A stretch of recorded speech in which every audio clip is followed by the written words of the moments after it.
Somos Iglesia Cristiana El Almendro. Fe, oración y servicio. Hola, ¿cómo están? Bienvenidos a este espacio de la Iglesia Cristiana El Almendro.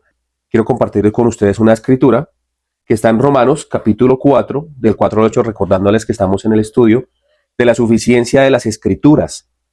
Es importante la escritura para el creyente en la actualidad, entonces es lo que yo quiero mostrarles a ustedes. El día de ayer estuve compartiendo en el norte de Bogotá y estuve hablando acerca de la importancia de la lectura bíblica, ¿no? Entonces estaba hablando de que la escritura muestra el pecado que mora en nosotros. Regularmente, y lo dije ayer, es el tema de que nosotros no entendemos nuestra condición. Entonces el apóstol Pablo decía, miserable de mí, ¿quién me librará de este cuerpo de muerte? Entonces, asimismo, como él reconocía muchas cosas positivas que había tenido para con Dios, por ejemplo, él decía, ser imitadores de mí como yo soy imitador de Cristo, ¿no? Entonces él reconocía varias cosas. Él decía, yo tengo cosas que son muy parecidas ¿a quién? Al que yo sigo, a Cristo. Imítenme a mí, en conducta, en estudio, en formación, ¿cierto? Pero también en otras ocasiones, como en esta situación, hace una exclamación. Es un grito desesperado diciendo, miserable de mí. La palabra miserable no solamente quiere decir algo como insuficiente, como algo dañado o oxidado. Es que tiene tantos adjetivos esa palabra que en realidad cuando usted se pone a ver qué simboliza, tiene que ver con tacañería, o sea, tiene muchos significados, ¿no? Pero él está hablando es verdaderamente infeliz. O sea, soy infeliz. Es un acto como de frustración lo que él está haciendo allí. O sea, tengo una lucha constante con mi carne y esta lucha constante, la verdad, a veces la pierdo. Entonces, esto regularmente nos enseña a las iglesias porque los pastores a veces temen el perder el control de las ovejas. Y esto es tonto, y discúlpenme, es estúpido, porque ningún pastor puede llevar a ninguna persona al cambio. O sea, mi deber va hasta donde yo les enseño a usted la escritura para que la escritura haga una obra en usted, porque la palabra de Dios es la que hace la obra en el individuo. Pero que tratan de hacer las denominaciones como que el creyente, o sea, mostrar una santidad dentro de la iglesia y tener un control.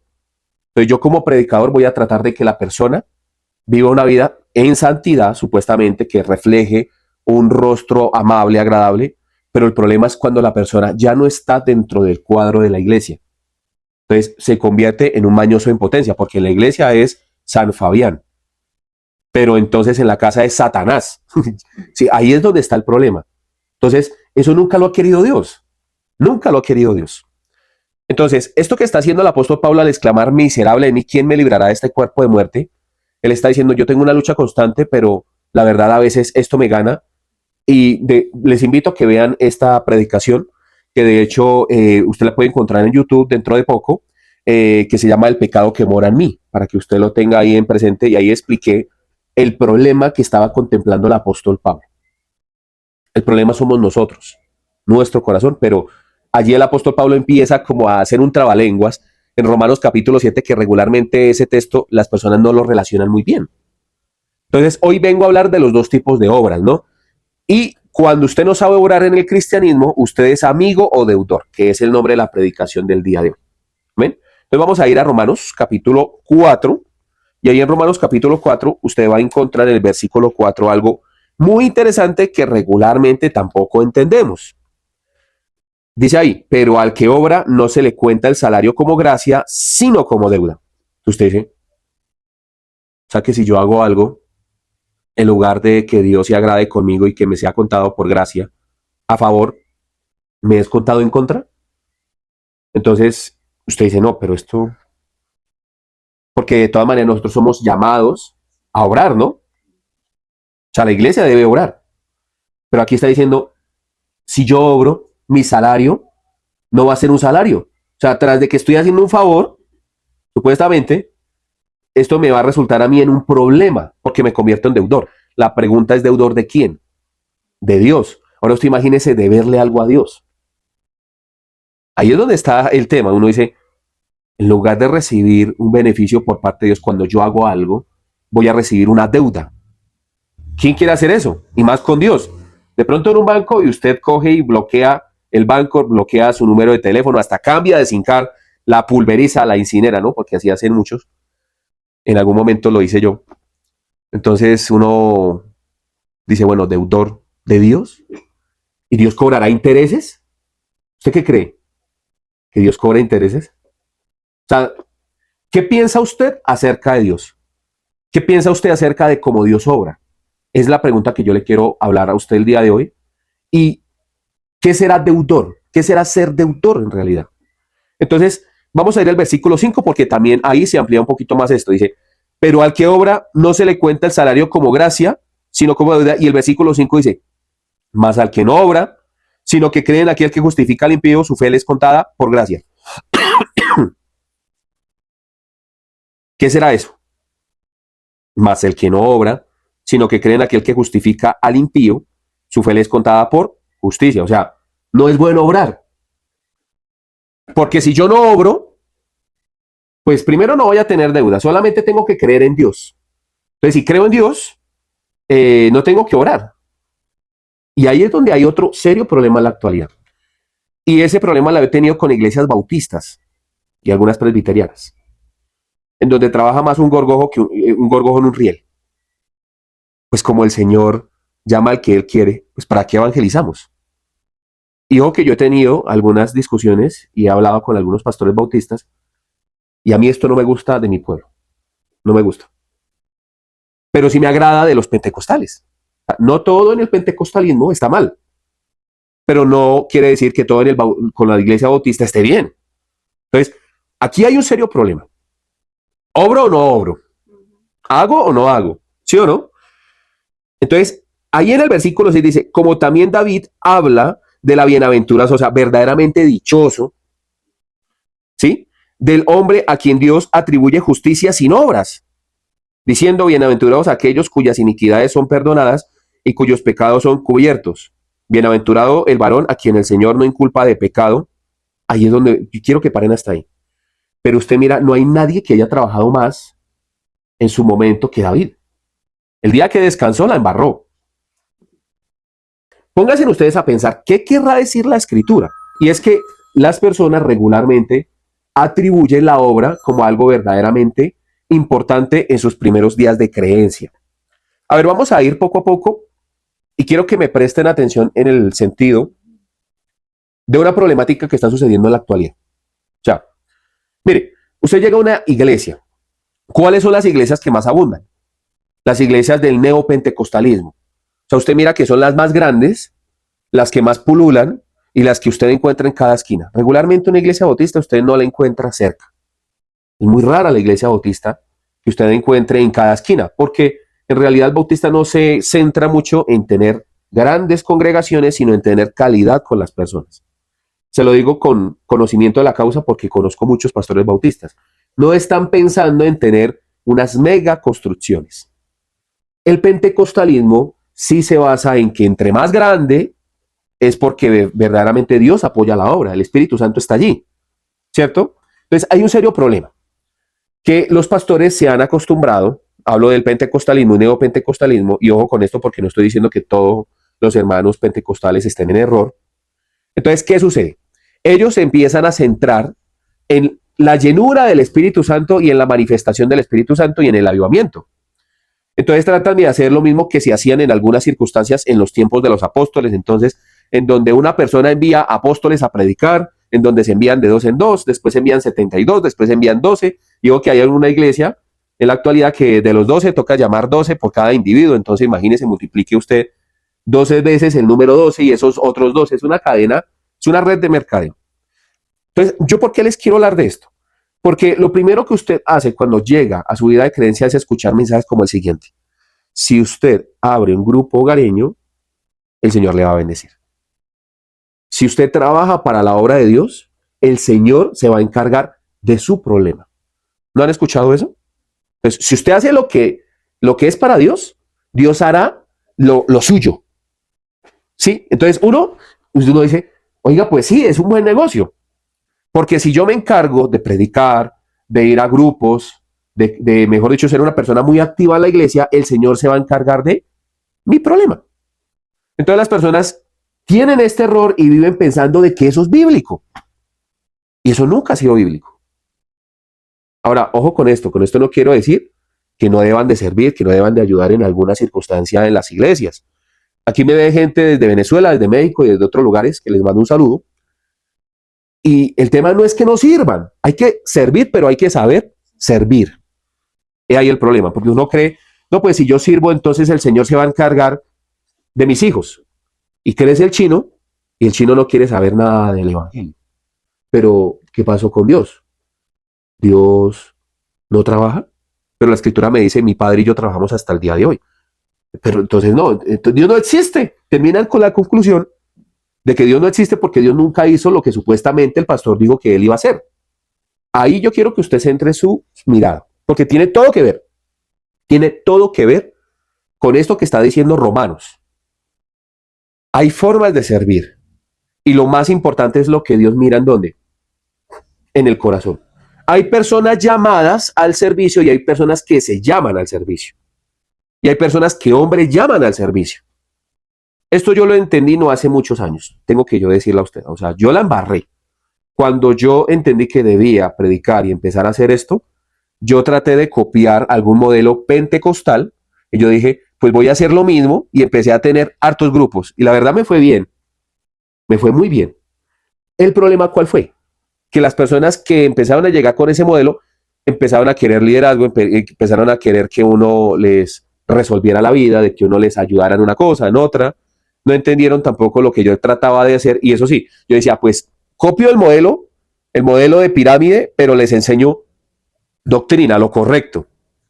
Entonces empezaron a pasar una cantidad de problemas, empecé a meter gente sin verdaderamente una conversión correcta, porque lo importante es crecer rápidamente. Porque obviamente si uno se va a dedicar a hacer esto, pues uno está pensando, y discúlpeme si yo soy el único que pienso en esto, uno está pensando en economía, en estabilidad, en poder sostener todo lo que usted va a hacer, porque obviamente usted come, usted duerme, usted necesita muchas cosas, ¿no? Y no solamente eso, sino que esto consume cámaras, una cantidad de cosas. Entonces yo estaba pensando en financieramente, económicamente, en que eso fuera más estable. Entonces uno piensa, ¿usted pensó en economía en ese momento? Sí, pecado, mi pecado.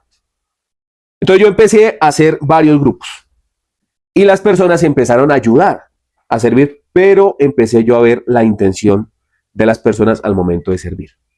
Entonces las personas esperan de que uno vaya, por ejemplo, a su casa y uno ore y Dios resuelva el problema. Esa es la cuestión. Pero si Dios no lo hace, pero yo estoy prestando mi casa, estoy sirviendo, y pasan los años, y pasa el tiempo, y no se resuelve el problema que tengo yo con mi hijo, con la enfermedad, y ya ese servicio se empieza a volver como una carga. Entonces las personas, cuando dejan la iglesia en donde se congregaban neopentecostal, ya no quieren saber del evangelio, porque no quieren tener ningún tipo de compromiso, ni tampoco quieren volver a servir.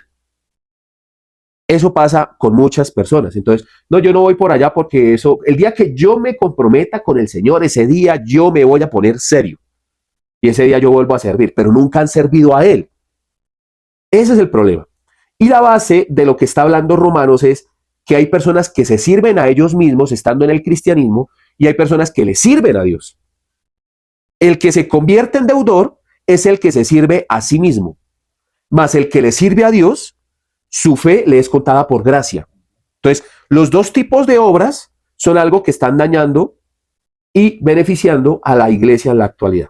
Porque si usted le sirve a Dios, obviamente usted va a verse beneficiado porque Él es el que está haciendo la obra en usted y lo está llevando a hacer la obra a usted. Pero si usted se sirve a usted mismo, usted está viviendo uno engañado y usted está creyendo que Dios lo va a beneficiar a usted por el solo hecho de servir. Entonces, las personas tienen este problema y es un problema doctrinal grave. O sea, es tan grave que aquí está diciendo, usted se va a convertir en deudor. Y yo le quiero deber a mi mamá, a mi papá, a mi suegro, a mi esposa, al que sea. Pero yo a Dios no. Eso es para el que cree en Dios. O sea, si yo creo en Dios, yo no le quiero deber a Él. Porque la Escritura dice claramente, cuando le prometas algo a Dios, no tardes en cumplir. Porque Dios es Dios en los cielos y tú eres aquí hombre en la tierra. Así que cuando prometas, no tardes en cumplir. Entonces, yo no le quiero deber a Dios porque Dios sí es serio con sus deudas. Es que uno cree que Dios es el banco, o Dios es la mamá, o Dios es el primo. que uno le mama gallo, o sea, literalmente, bueno, esa palabra aquí en Colombia es uno, uno como que lo toma en muy poca seriedad, ¿no? Entonces empieza uno a excusarse, a decirle que bueno, más tarde le pago, después en otra ocasión, cuando tenga yo la economía, pues voy a responder por mi deuda. Pero con Dios no funciona así. Entonces, quiero decirle a usted que es un peligro que tiene la iglesia en la actualidad. Ahora, yo no quiero ser ignorante al decirles a ustedes de que muchas veces estas cosas que uno hace por ignorancia, porque Dios entiende lo ignorante que es uno, y en eso también me pongo yo, porque como le digo yo hace algunos años traté de hacer lo mismo en mi ignorancia, y me pegué una estrellada que uno dice, hice todo al revés.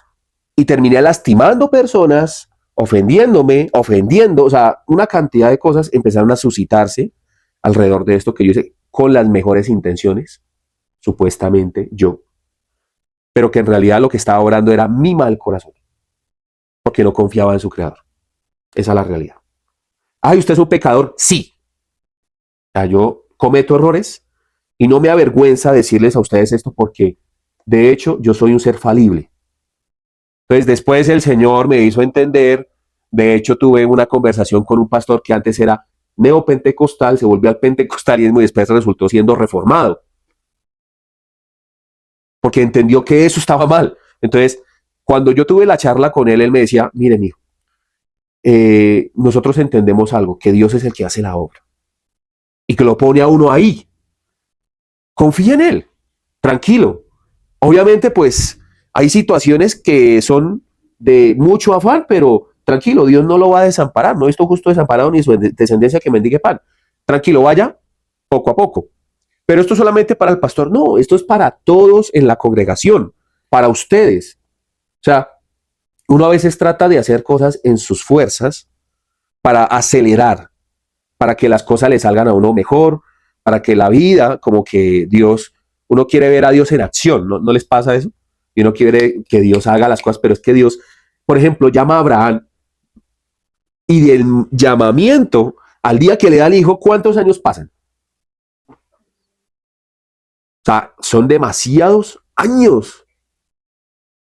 Y usted mira que antes lo llama ya cuando ya no tiene ningún tipo de fuerza. Y de hecho ahorita vamos a volver a Romanos porque empieza a hablar de la fe de Abraham. Entonces, en la fe de Abraham usted va a poder entender algo fundamental. Pero bueno, vamos al lío aquí porque, a ver, quiero ponerles dos situaciones. Vamos a ir a Génesis, capítulo 3, versículo 7. ¿Y por qué quiero ir allí? Porque quiero ponerles dos ejemplos de lo que Dios hace con personas inútiles que a Dios se le da la gana utilizar. Que para usted definitivamente, o sea, si usted se pone a pensar, o sea, si usted se pone a pensar legítimamente, esto sería lo lógico que Dios haría y uno dice, no.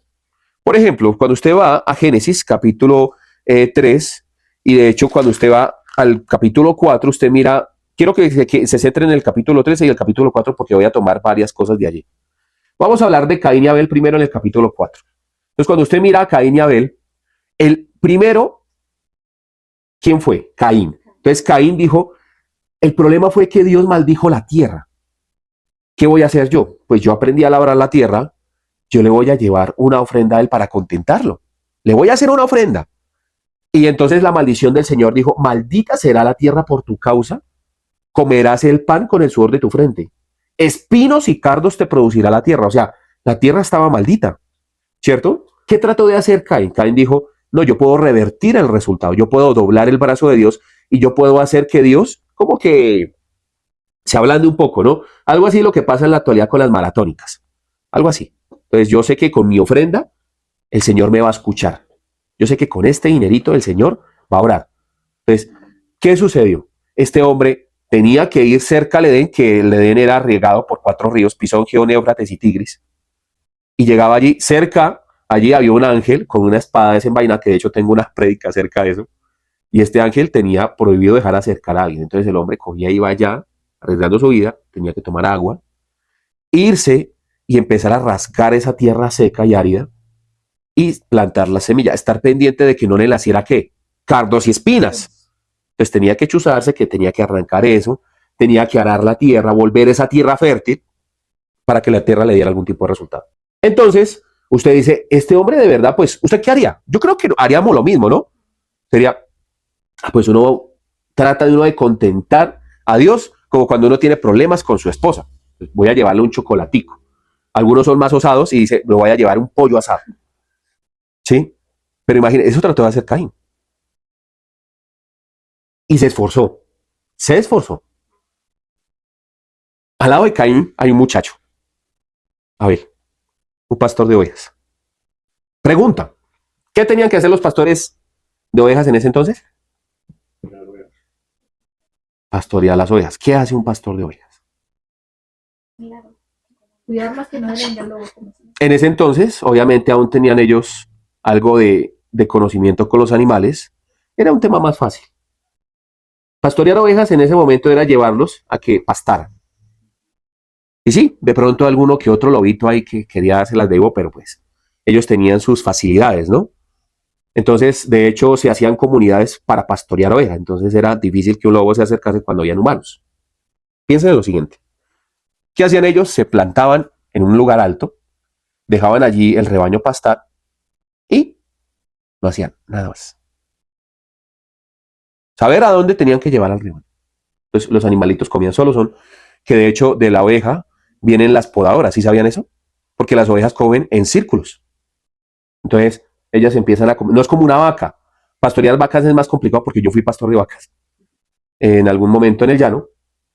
Y las vacas comen aquí, comen allá, comen allá, comen allá. No, las ovejas hacen esto y van podando.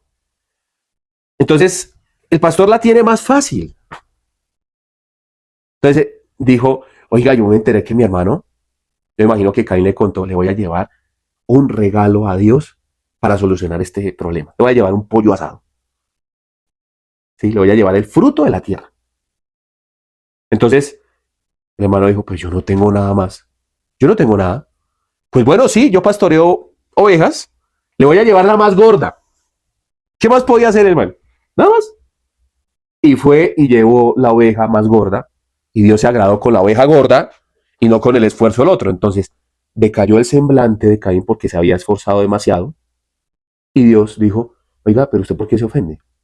Si usted bien hiciere, ¿no sería recompensado? Mas si usted ha pensado en hacer el mal, el pecado está allá a la puerta. Y en lugar de que usted se enseñoríe de él, él se va a enseñorear de usted. Conclusión de esta historia. Él trató de hacer lo bueno, según su propio corazón, trató de solucionar el problema que había con Dios. Producto de esto, Dios miró esto con desagrado porque nadie soluciona los problemas con Dios, sino Dios soluciona los problemas con el ser humano porque Dios es el que busca al ser humano. Y producto de esto, el ser humano se ofendió porque Dios no le prestó la atención que él quería que le prestase. Y de una vez se ensañó en contra de su hermano. Y lo último, aquel que obra en lugar de recibir algo bueno, al verse burlado, según él, por su creador, ¿qué va a hacer? No va a reaccionar bien. Y eso es algo que pasa regularmente en las iglesias. Se van porque Dios, supuestamente el Dios que les prometió una estabilidad, no cumplió. ¿Ven el problema? Y lo está relatando el libro de Génesis. Sencillo. En cambio, aquel que dio lo mejor que podía, porque Dios se lo puso en su mano, ¿de quién eran las ovejas? De Dios. Dio lo que mejor pudo, que obviamente la oveja es hombre, figura de Cristo. Más adelante es una cristología. Entonces, cristofanía, perdón. Cuando usted mira esto, usted dice, oiga, pero Dios es injusto porque debió privilegiar a Caín. Por lo menos le debió haber dado una sonrisa. Le hubiera apretado así un cachete, mi chinito hermoso, gracias. Me voy a comer estas verduras con un amor.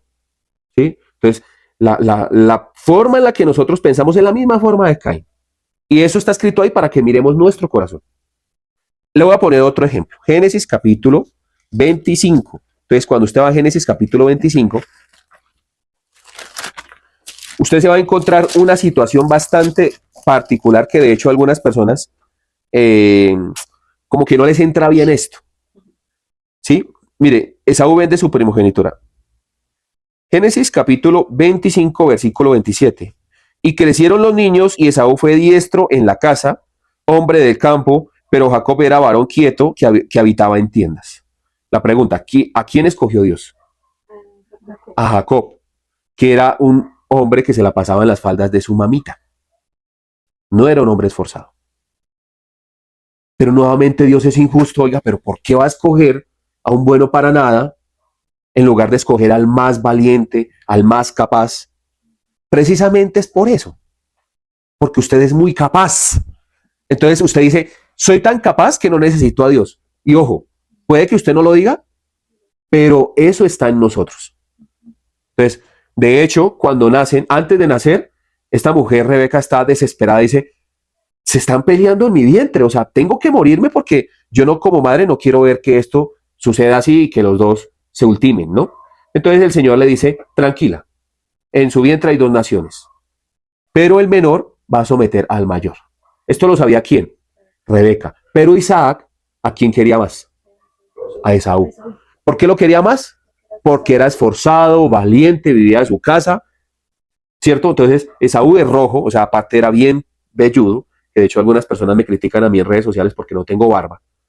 Dicen que tengo algunas situaciones muy dudosas en mi sexualidad. Les digo que no. Qué pena con ustedes, pero es que no me crece. Entonces, en ese entonces el tener barba, eso era porque, mejor dicho, ese chino iba a ser una bendición, ¿no? En cambio el otro era lampiño, como yo. Y no solamente eso, sino que el hombre dijo, pues yo no, a mí no me, qué pereza eso de sudar en el campo, coger un arco y irse detrás de una gacela, pues, qué mamera es. Yo la verdad no soy de eso. Entonces, me gusta comer, o sea, muy, muy a lo que soy yo. Me encanta comer. Y yo veo que mi mamá hace una comida espectacular. Bueno, por lo menos voy a aprender el arte. Mire, yo les voy a decir a ustedes una cosa. Eso que hacía Jacob en ese momento, hacía que incluso dudaran de su hombría. Eso en ese momento no era bien visto. Porque los hombres eran para la guerra y para la casa. O sea, no la casa del hogar, sino la casa de cazar. Usted imagínese allá un hombre haciendo un guisadito, ¿sí? Una pizquita, así. Ahorita se ve bien, ¿no? Pero entonces era algo más con amor. ¡Ay! Me parece que yo allí vi una ramita de laurel. Venga, a ver, le voy a echar esto, le voy a echar cilantro, esta especie. Y el otro por allá. ¡Ah! ¡Ah! O sea, usted imagínese ese cuadro. Pero Dios desde antes del nacimiento ya había dicho, el menor someterá al mayor. Va a ser el que herede la primogenitura. No hay otra cosa. ¿Isaac lo sabía? Sí, pero no lo aceptaba. ¿Rebeca lo entendía? Claro que sí. Por eso fue que colaboró en todo el proyecto para engañar a Isaac. Mujeres sabias, ¿no? Pero vea el problema. Usted imagínese a Jacobcito con un delantal, haciendo un guisadito, y el otro sinvergüenza viene con mucha hambre y le dice, como trataban anteriormente las mujeres, oiga, venga, deme ese guiso. Sí, bueno, sí, yo le voy a dar de este guiso, pero si usted me vende su primogenitura. El otro dijo, pobre bobo, ¿usted cree que ese no es capaz ni siquiera con él mismo? Y además mi papá me quiere más a mí porque yo tengo hartos vellos. Ni siquiera le nace un pelo en la barba. Hágale, muestre para acá ese guiso y tome mi primogenitura. Lo dijo de palabra, ¿no? Esto Dios lo escuchó. O sea, uno cree que entre más uno sea astuto, vivo, sagaz, inteligente, uno cree que Dios está ya anonadado diciendo, ay, mi chinito cómo me salió de vivo. ¡Qué maravilla este muchacho! Es que tiene una malicia indígena increíble, estoy tan sorprendido. Este man le vende a usted una olla pitadora, si no, ya le vende solo la tapa. Es más, si estuviera solamente el pito, se lo vende creyendo la persona que tiene una olla pitadora, pero solamente tiene el pito. Era un culebrero de este tipo. Este muchacho es un berraco. ¿Sí? Uno cree que Dios está allí, así, orgulloso, feliz de aquel vivo que oprime a otro. No, Dios sencillamente los mira y dice, pobrecito, mi chinito, es tan brutico, cree que es muy vivo, pero en realidad es torpe. Le voy a pintar la cara. ¿Sí sabe qué es eso? Le voy a dar una lección. Y va y pone al que le estaba haciendo el guiso, al que él vendió la primogenitura, que más adelante llaman a Esaú fornicario, malvado, por haber hecho ese acto. Y Dios escoge al débil, al que no hacía prácticamente nada. Usted dice, ¿esto pasa comúnmente en la escritura? Sí, en muchas ocasiones. ¿Qué me dicen de David? Esaú era el hombre más alto, el hombre que escogió el pueblo. Se supone que era el más capaz. ¿Y qué hace Dios? Escoge un enano, el último de un hijo que era el rechazado, el que estaba por allá que olía oveja, y lo saca de allí y lo pone a reinar sobre Israel. Y humilla al que quería el pueblo, al más grande, al más capaz, supuestamente. Entonces, usted dice, Fabián, o sea que tengo que ser un bueno para nada para que Dios me favorezca. No, estoy hablando es de lo que hay acá y de lo que se manifiesta acá. O viceversa, de lo que hay acá y se manifiesta acá. Nosotros tenemos un problema con eso. Nosotros creemos que nos podemos ganar el favor de Dios, la ayuda de Dios. Y nunca ha sido así. Entonces, mire, yo me gastaría aquí cualquier cantidad de ejemplos bíblicos para mostrarle a ustedes que Dios no apoya al más fuerte. ¿Pero por qué no apoya al más fuerte? Porque el fuerte se apoya en su propia fuerza. ¿Ven? Entonces, ahí vuelva a Génesis capítulo 3, que se lo mencioné en un inicio, y usted mira algo importante.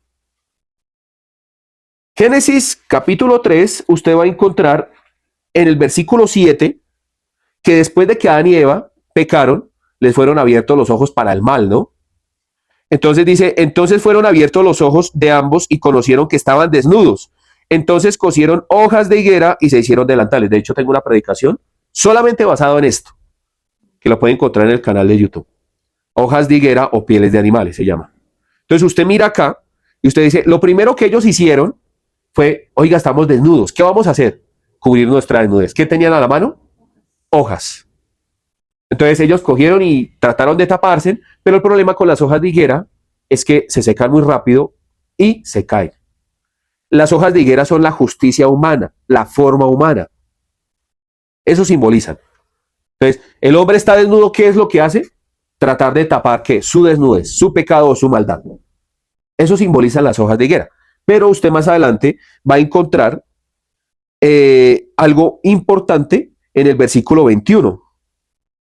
Después de que los levante, le dice, usted va a ser maldecido, usted va a ser maldecida, la serpiente la manda a arrastrarse y básicamente les da a ellos su merecido. Él tiene un acto de misericordia y hace lo siguiente, y Jehová Dios hizo al hombre y a su mujer túnicas de pieles y los vistió. Entonces, ¿el problema de quién era? ¿De Dios o de ellos? El problema era de ellos porque estaban desnudos, se contemplaban desnudos, ¿cierto? Pero entonces Dios dijo, ellos no van a poder vivir con su desnudez. Entonces, tiene un acto de gracia que también esto es una cristofanía. Sacrifica un animal y los viste. Diferencias entre las hojas de higuera y las pieles de animales. ¿Cuáles duran más? De hecho, son casi eternas. Las pieles son casi eternas. Dan calor, cubren. ¿Qué pasa con las hojas de higuera? A mediodía tienen que hacer nuevo taparrabo. De hecho, desde que usted quita la hoja del tallo, la hoja se arruga. La hoja de higuera empieza a secarse porque ya no puede consumir ¿qué? Más savia. Entonces ahí es donde yo quiero que usted piense lo siguiente. Dios nunca ha querido que usted cubra su propia desnudez. Dios quiere ayudarle a usted con el problema llamado pecado. Entonces ahí ya usted empieza a entender Romanos capítulo 4. La obra nunca la va a poder hacer usted. La suficiencia de Dios se basa en que Él manifiesta su misericordia y que Él es el que soluciona el problema en el que usted se metió llamado pecado. ¿Y a quién Dios escoge? Al débil. ¿Por qué escoge al débil? Porque el fuerte sigue luchando en sus propias fuerzas y cuando usted lucha en sus propias fuerzas para ganarse su salvación, para ganarse su bendición económica, su salud, etcétera, etcétera, etcétera, Dios dice, o sea que no le basta a usted con que haya dicho, consumado es. A usted no le basta con que mi hijo haya hecho la obra, sino que usted cree que aparte de la obra de mi hijo, usted puede añadirle a esa obra. Y de ahí viene el arminianismo, que es una doctrina nefasta para el cristianismo. Porque entonces ya no, como dijo Lisney de Fon, Dios necesita que usted llegue al 100%, a la estatura del varón perfecto. Entonces Dios se hace el 60% y usted hace el 40%. 60 más 40, ¿cuánto dice? Para ahí como una profesora, una catedrática, 100. Esa es la estatura del varón perfecto. Qué sabiduría tan increíble la de esta mujer. Yo me la imagino que tendrá una vida perfecta. Porque según Romanos y según Santiago capítulo versículo 10, el que vive por la ley tiene que depender de la ley y tiene que cumplirla toda. No puede errar en un punto porque si usted erra en un solo punto ha incumplido toda la ley. Dios nunca ha basado la vida de fe en la obra humana. Si fuera capaz el ser humano de solucionar el problema del pecado, ¿para qué Dios envía a su Hijo? Sería lo más tonto que hubiera podido hacer Dios en la historia de la humanidad. Porque si el hombre puede solucionar su problema de pecado, pues ¿para qué Cristo? El arminianismo dice que no, fue necesario para que Él cumpliera ese porcentaje y para que nosotros lo escogiéramos a Él. La pregunta es claramente, ¿el hombre puede escoger a Dios siendo esclavo del pecado? Estando en una condición de muerte, no puede. Tiene que haber un ser que dé vida o que provea la luz. Génesis capítulo 1, versículo 3 dijo, y Dios dijo, sea la luz, y fue la luz. O sea que si Dios no entra en la acción, en el versículo 2 dice, en el principio todo era caos y vacuidad y el Espíritu de Dios estaba sobre la faz del abismo. Pero si en el versículo 3 no dice Dios sea la luz, pues todo sigue en caos y vacuidad. O sea, la obra la tiene que hacer ¿quién? Dios. Dios es el que primero da el paso, el que muestra la gracia, el que muestra a su Hijo, y por eso el que no obra, sino que cree en aquel que justifica al impío, esto es Dios, su fe le es contada por gracia. No se trata de que usted no haga nada en el cristianismo, se trata de que entienda la obra, entienda que usted no le puede añadir nada a la obra. ¿Ven lo delicado? Entonces una persona que diga, no, yo estoy en grupos hogareños, estoy sirviendo en la iglesia para que Dios también bendiga mi vida porque estoy detrás de sus promesas, lo primero que Dios hace es mirarlo y decir, ¿cómo así? O sea, usted no le bastó con mi hijo, sino que ahora usted cree que se va a poder ganar mi favor o mi bendición. No, señor. Mi hijo lo hizo todo perfecto. Mi obra es perfecta porque yo no trabajo a medias. Yo no soy chambón, como decimos aquí en Colombia. O sea, no soy un mediocre. Yo todo lo hago perfecto. El chambón es el que hace las cosas a medias, que en eso nos encasillamos nosotros los seres humanos. Pero Dios no es así. Dios fue el que hizo la obra redentora desde un inicio de los tiempos. Antes de que usted naciera, ya Dios la tenía en mente. Antes de la fundación del mundo, ya Dios conocía en su soberanía y en su omnisciencia que esto era necesario. Pero nosotros le pintamos la cara a Dios y decimos, no, nosotros nos ganamos el favor a través de nuestros diezmos, a través de las primicias, a través de las obras, a través de estar sirviéndole a pastores mentirosos, y después de que no se cumplen nuestras expectativas, empezamos a decir, Dios no existe o no creo en Dios, y tampoco le creo al cristianismo, ni siquiera a sus pastores. Pero el problema, ¿usted dependía de Dios o verdaderamente creía en Dios? Esa es la pregunta que yo quiero que usted se haga. Entonces, esto es un problema que ha dañado muchísimo a la iglesia. Créanme. Mire, usted supiera la cantidad de personas que yo recibo de otras iglesias frustradas. Hace poco leí un comentario de una iglesia grandísima aquí en Bogotá llamada Avivamiento. Era una mujer que sirvió por casi 30 años en ese lugar. Entonces, sirvió cualquier cantidad de años en esa iglesia. Esta señora, pues obviamente, como a ellos le meten a usted en la cabeza que usted tiene que escribir a sus hijos en ese colegio, que ellos hicieron con dinero de los diezmos de la gente. Entonces, ella dijo, yo durante casi 30 años serví en esa iglesia. Y gran parte de la infancia de mi hijo estuvo allí inscrito, lo matriculé y pude pagar. Pero la verdad, tuve una enfermedad y tuve una situación económica difícil, me separé, o sea, ella cuenta ahí todo lo que le sucedió. Y como no pagué la matrícula, que eso no era bendición, entonces yo estaba en maldición y a mi hijo no lo siguieron dejando allí en ese colegio. La pregunta es, ¿con dinero de qué se hizo ese colegio? Con dinero los diezmos. La escritura dice, ninguno que milita legítimamente se enreda en las cosas del mundo. Si usted hace algo dentro de la comunidad de la iglesia, con los dineros de la iglesia, usted debe de entender que eso lo ha hecho usted por la gracia. Y uno debe dar de gracia lo que uno recibió de gracia. Pero con esto no estoy diciendo que no se deba de cobrar, se debe de cobrar. Pero obviamente, si esta mujer, si es así el comentario, que durante 30 años sirvió en ese lugar, por lo menos estos pastores debieron de decir, oiga, venga, esta persona está sirviendo aquí durante todo este tiempo, ayudémosla. Pero ella dice, me fui porque no recibí ningún tipo de ayuda. No sé si fue así, pero quiero decirles a ustedes que en eso estamos. Entonces la mujer esperaba la ayuda de sus pastores, esperaba que ellos le colaboraran. Pero en lugar de recibir la bendición por confiar en hombres y por confiar en su servicio, recibió ¿qué fue? La maldición. Esto es así. Hay personas que duran muchos años en las iglesias sirviendo, supuestamente. Yo conocí el caso de una hermanita que abandonó su hogar porque había que servirle a Dios y al pastor. Ella decía que, mejor dicho, ese era un hombre de Dios increíble y que Dios la había puesto allí como, mejor dicho. La señora vivía a unas casas de aquí, de mi casa, y tenía una casita. Entonces un día ella recibió una revelación después de una oración que tuvo con otras hermanas en donde, mejor dicho, a este hombre tenían que beneficiarlo con las ofrendas. Esta mujer en ese sueño, supuestamente, se soñó que ella le daba una bolsa de monedas de oro pues al supuesto pastor. Y ella terminó vendiendo la casa.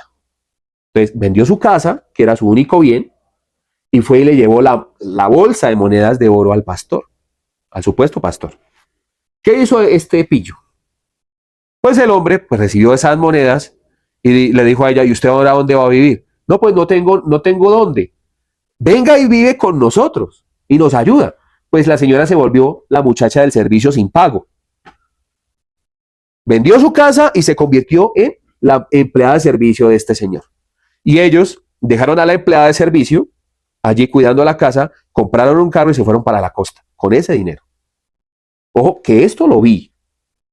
Y este señor antes me decía a mí, venga, mijo, venga y trabajamos y toda esa vaina. Yo, ¿usted está loco? Le dije yo. Esto no se hace, viejo.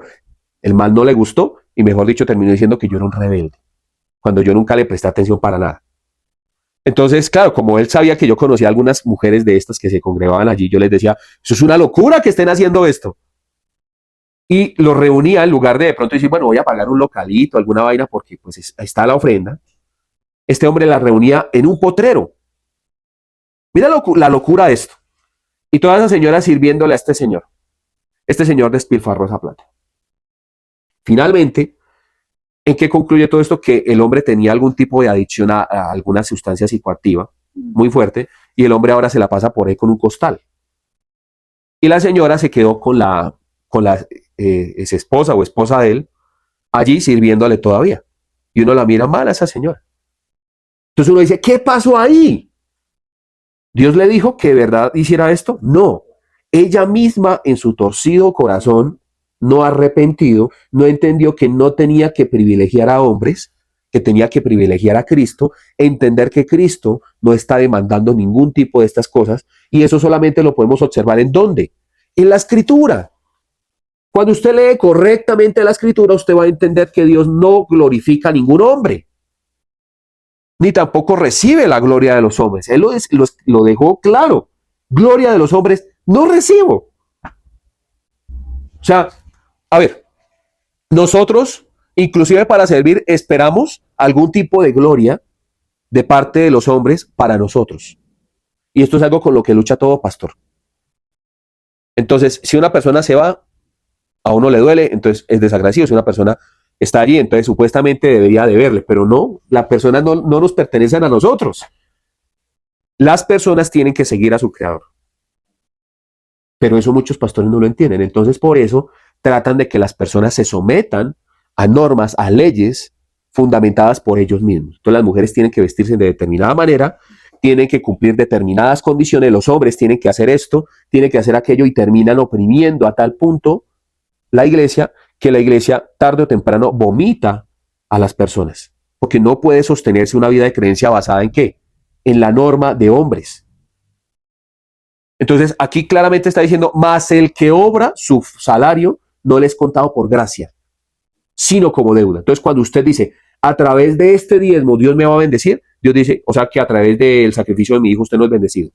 O sea que usted me va a poder pagar a mí por el sacrificio de mi hijo. Usted me puede pagar a mí. Esa es la deuda que usted adquiere con Dios, en donde usted dice, oiga, yo a través de este servicio Dios me tiene que pagar. No, mi querido amigo. Dios ya hizo la mayor obra que ha podido existir. Es el mayor milagro en la historia de la humanidad, Jesucristo. Y que usted le diga, es que a través de mi servicio mi familia va a llegar a los caminos de Dios. La escritura es clara cuando dice, y compartían el pan en sus casas. Y Dios añadía a la iglesia a los que iban a ser salvos.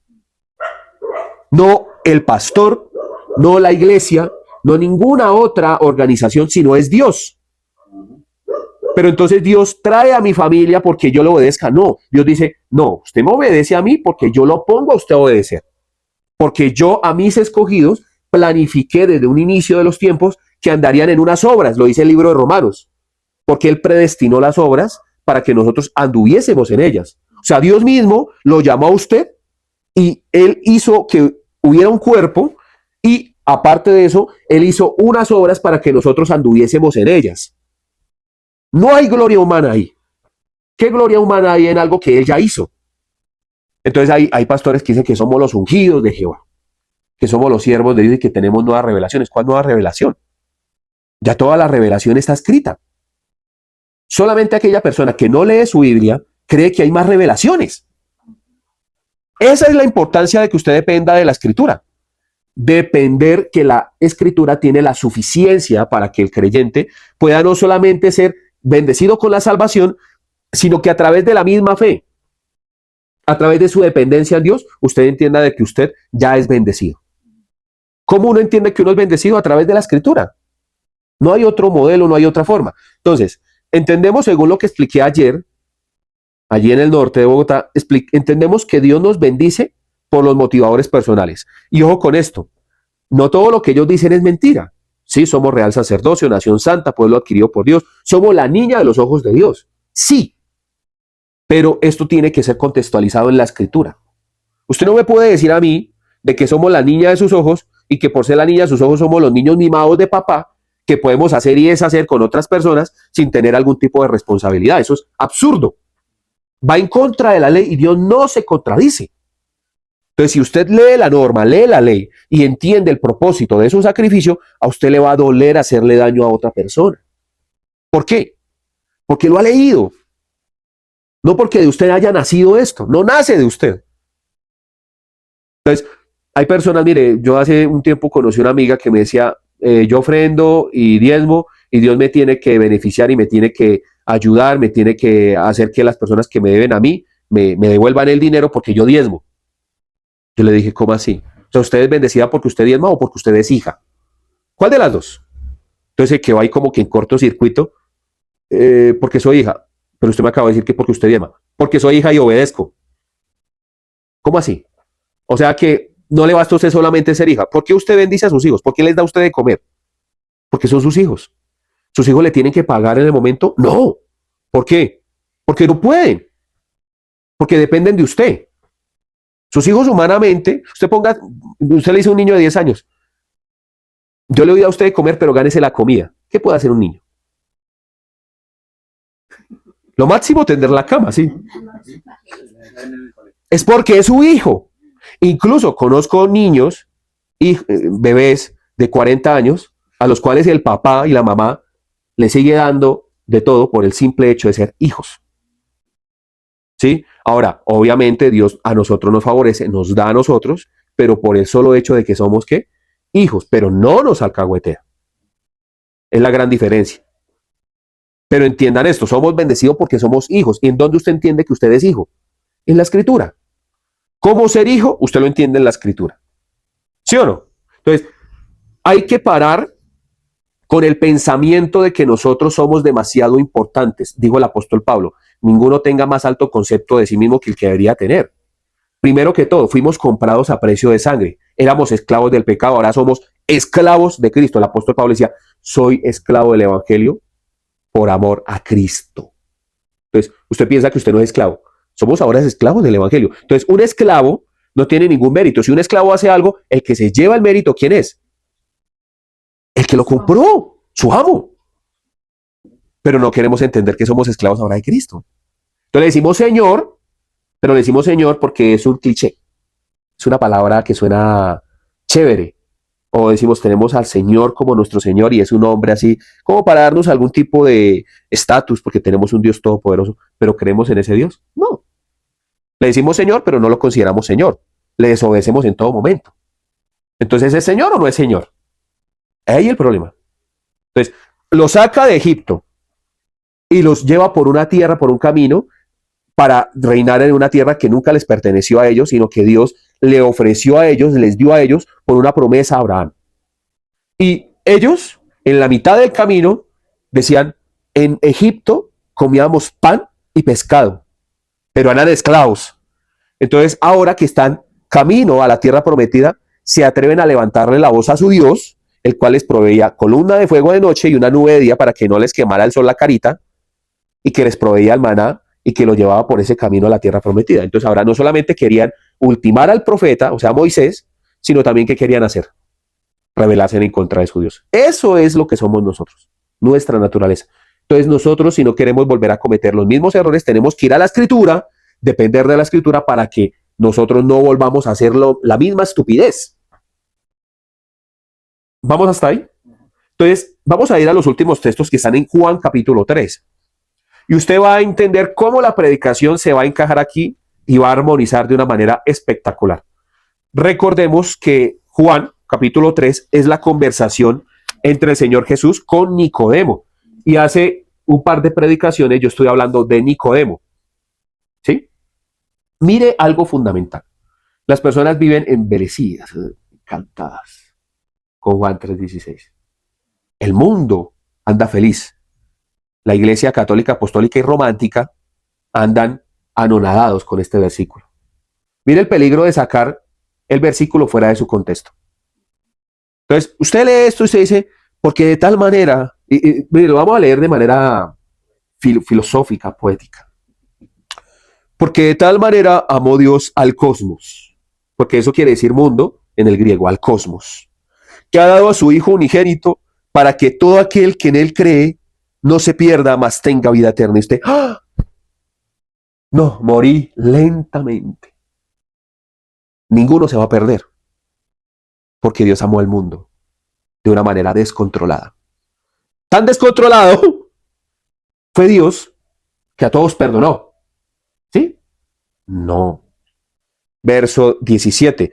Porque no envió Dios a su Hijo al mundo para condenar al mundo, sino para que el mundo sea salvo por él. Hasta ahí, todo bien, chévere. Usted dice, no, pero sí, o sea, aquí está escrito que Dios no envió a su Hijo para condenar a nadie. ¿Sí o no? Hasta ahí usted dice, tengo un parte de tranquilidad. ¿Qué dice el versículo 18? El que en él cree, No es condenado. ya hay una condición. ¿Sí o no? El que en él cree no es condenado, pero el que no cree ya ha sido condenado. O sea que si hay gente que se pierde. O sea que eso de que amó a todo el mundo, a todo el cosmos, tiene una interpretación dentro del mismo texto. Y le está diciendo a Nicodemo, le está diciendo, dice, el que, mire lo que dice, el que en él cree no es condenado, pero el que no cree ya ha sido condenado. ¿Usted qué cree que pasaba con Nicodemo? Venía de noche, porque él no quería que los demás lo vieran relacionados con Jesús, porque Nicodemo era un maestro, era alguien muy representativo. Y mire lo que pasaba, porque no ha creído en el nombre del unigénito Hijo de Dios. Se lo está diciendo a Nicodemo, un maestro, que en algún momento fue hasta, ¿cómo podemos decirle eso ahí? Irónico en su forma en la que respondía al Señor Jesús. Decía, ¿puede acaso un hombre volverse a meter al vientre de una mujer y volver a nacer? El Señor Jesús le dijo, hombre, estoy siendo maestro de la ley y no entiende lo que estamos hablando. De lo que sabemos, hablamos. O sea, le está diciendo, ignorante, usted no entiende ni siquiera de lo que usted está hablando. Pero así somos nosotros. Tratamos de interpretar a Dios conforme a ¿qué? A nuestro pensamiento. Versículo 19. Y esta es la condenación, ojo a esto, que la luz vino al mundo y los hombres amaron más las tinieblas que la luz porque sus obras eran malas. Entonces aquí vamos a hablar de los dos tipos de obras para finalizar. Mire. Versículo 20, porque todo aquel que hace lo malo aborrece la luz y no viene a la luz para que sus obras no sean reprendidas. O sea, el que vive en oscuridad no quiere que sean manifiestas las obras. O sea, por ejemplo, aquella persona que va a la iglesia y se supone que está sirviendo a la iglesia, vive una vida solapada cuando no entiende el principio de que uno debe de creer antes de poder servir y de creer que Dios ya es suficiente, de que Jesús fue suficiente, de que la obra de Dios allí a través de Jesucristo en la cruz del Calvario es suficiente, que cuando Él dijo consumado es porque ya todo está hecho, que todo lo que usted hace simplemente es dentro del plan. Entonces dice, el que anda en oscuridad no viene a la luz. Una persona, ojo que se lo está diciendo un religioso, dígame a qué horas vino Nicodemo, de noche, para no mostrarle al mundo que él verdaderamente, Tenía sus dudas. no solamente sus duditas, él no quería verse relacionado con Jesús. Y así somos. Entonces, en el día tenemos una apariencia como maravillosa. Soy el maestro Nicodemo. Vean cómo soy de sabio. Vean la unción que tengo. Soy un hombre maravilloso. Soy cristiano, apostólico y romántico. Mírenme. Pero en la noche tengo mis duditas, sí, señora. Y me acerco al maestro de noche porque tengo una vida muy dudosa. Pero no quiero renunciar a esa vida. No quiero que la luz me alcance.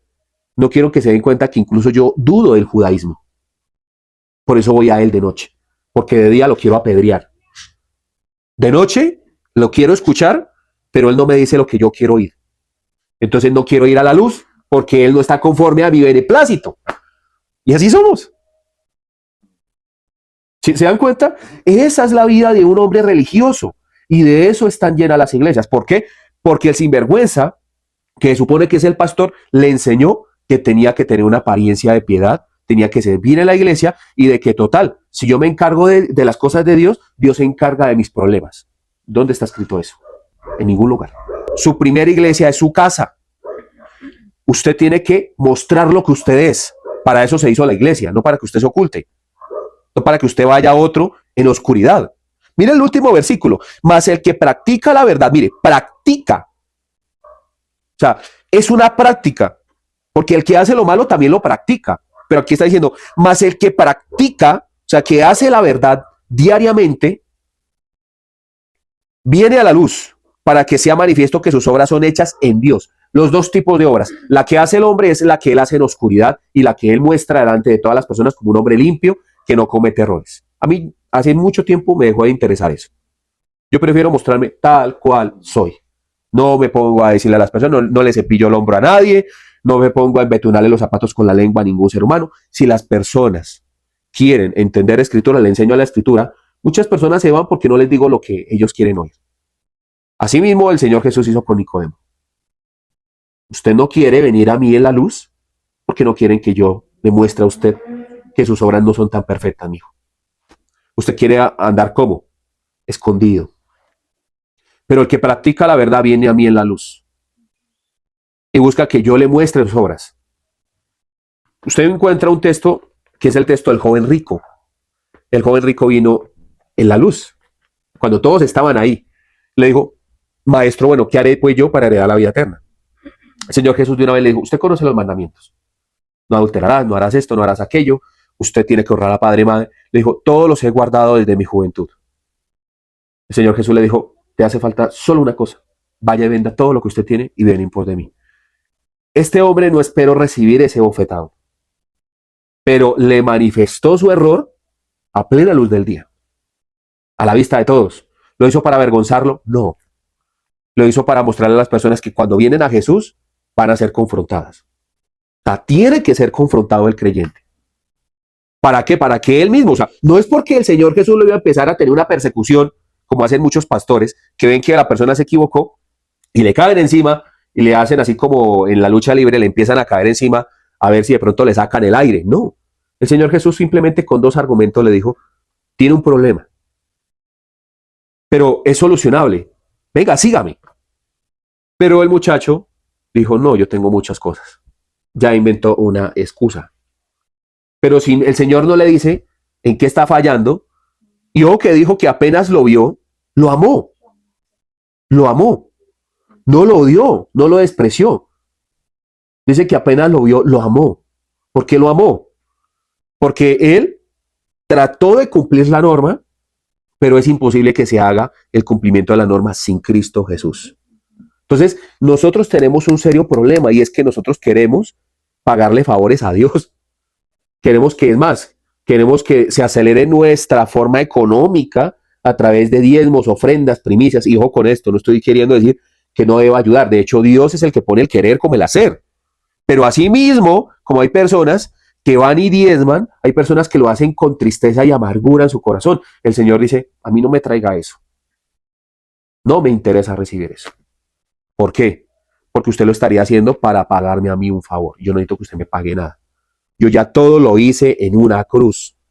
Si usted va a hacer esto, lo va a hacer con un corazón agradecido, porque yo soy el que le doy pan al que come y semilla al que siembra. No es usted el que me bendice, soy yo el que lo bendijo a usted. Si usted entiende esto, mire, vaya siempre con alegría, con felicidad. Pero si usted le dice, no, es que la verdad y tengo que apartar y que tengo... Entonces Dios dice, no me traiga nada. O sea, ¿usted cree que yo quiero sus migajas? Yo soy el dueño del oro y de la plata. Entonces, ¿por qué surgen estos falsos evangelios?